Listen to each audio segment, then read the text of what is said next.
Hello, welcome back. In today's video, I'm going to be showing you how to make and pack these 5 packs of waffles. Let us check it out. This order is without fruit or any whipped cream. The request was for just only caramel syrup, and you can see how nicely packed it is. The syrup is inside the small bottle. You set it aside and you pack it. When it gets to the consumer, she can just spread it on it and enjoy. Let us now get right into the video. All the ingredients used for this recipe, they are all listed in the description, so you can check it out to know the exact measurement. You can mix the ingredients up nicely to form a batter. This batter is what you will put in the waffle iron. To get a better result, you mix the dry ingredients separately and the wet ingredients separately. Combine all the dry ingredients properly before you introduce the wet ingredients. Whisk the wet ingredients nicely.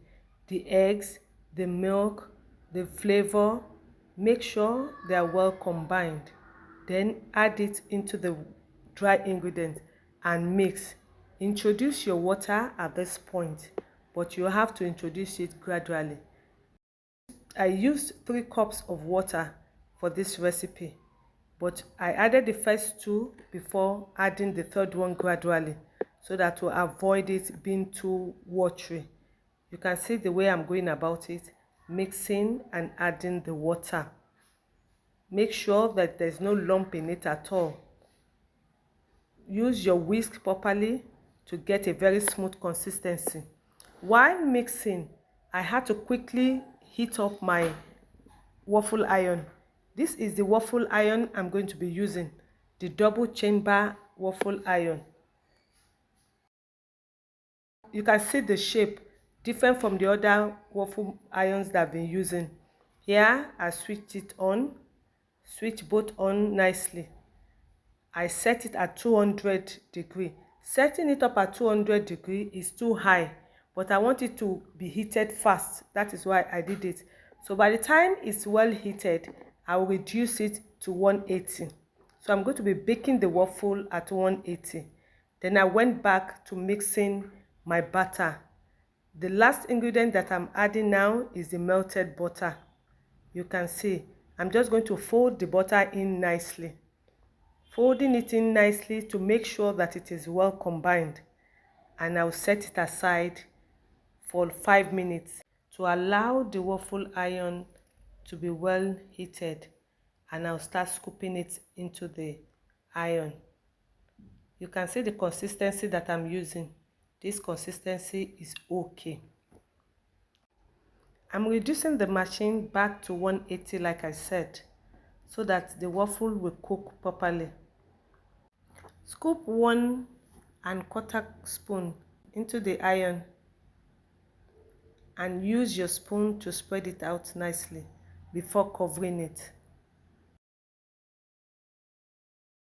Repeat the same thing for the second waffle iron and cover as well. Allow to cook for 2 minutes before checking on it. I noticed that the waffle is pouring from the first machine. It indicated that the waffle batter I added was too much. Why this happened is because I'm not using my batter bottle. Using it will allow you to gauge it properly, but I used a spoon.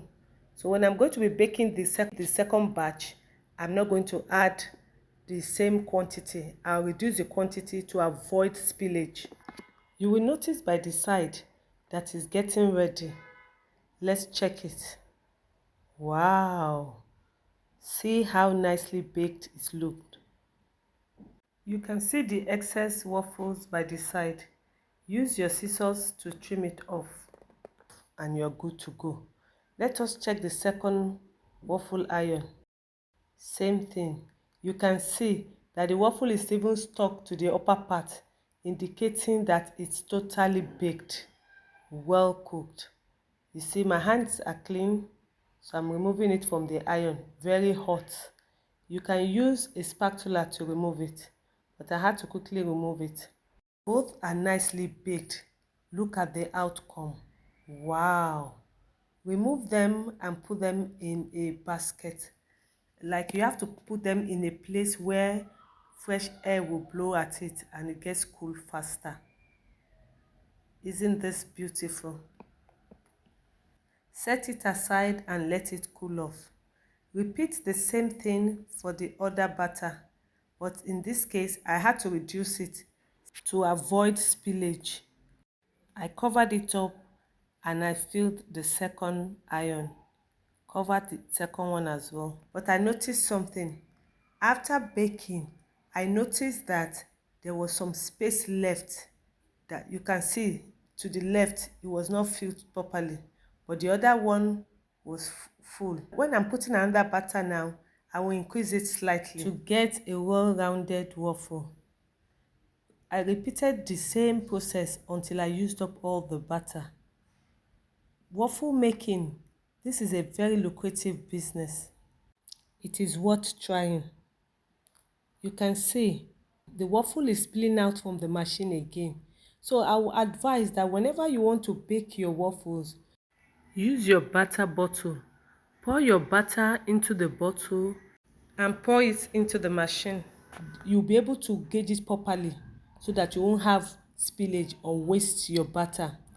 After baking, look at the quantity that I have left. In total, I got 6 waffles. They look so fluffy and so yummy. In subsequent videos on this channel, I'll be teaching you how to cost, to know the exact amount to sell your snacks, and you'll see the profit you make. So let us pack it up. I'll be using this pack for it. It's a customized pack.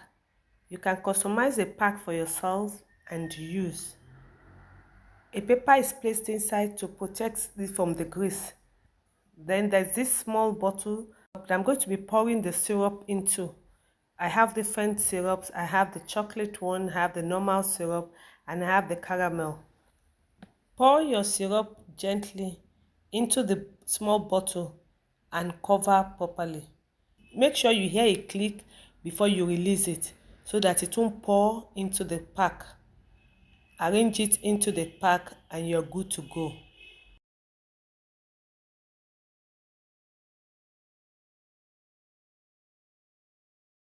Voila! All the waffles and the syrup well arranged. Let me show you how it looks. You can see this waffle is just waffle with syrup.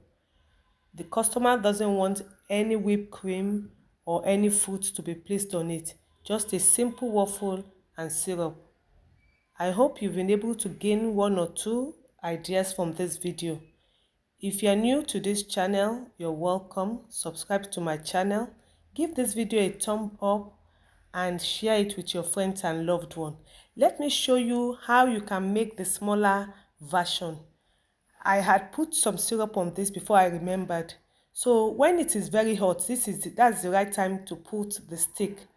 When you finish baking, insert the stick immediately. Don't add any syrup on it before you put it in your nylon. I'm just showing you how it will look if you want to make the smaller one, maybe for kids or for a class party or for your children. Then you put it in a nylon this way. Just see the way I'm going about it. You can use a slightly bigger nylon and put it inside properly. Push it in nicely, and you seal it up. You can insert your sticker into it or you can leave it plain. But inserting your sticker is a sort of advert for you. You can place your sticker at the back, open the seal and seal it up nicely, and this is what you have, and your sticker will be showing by the side. Thanks for watching. I'll see you in my next video. I say bye.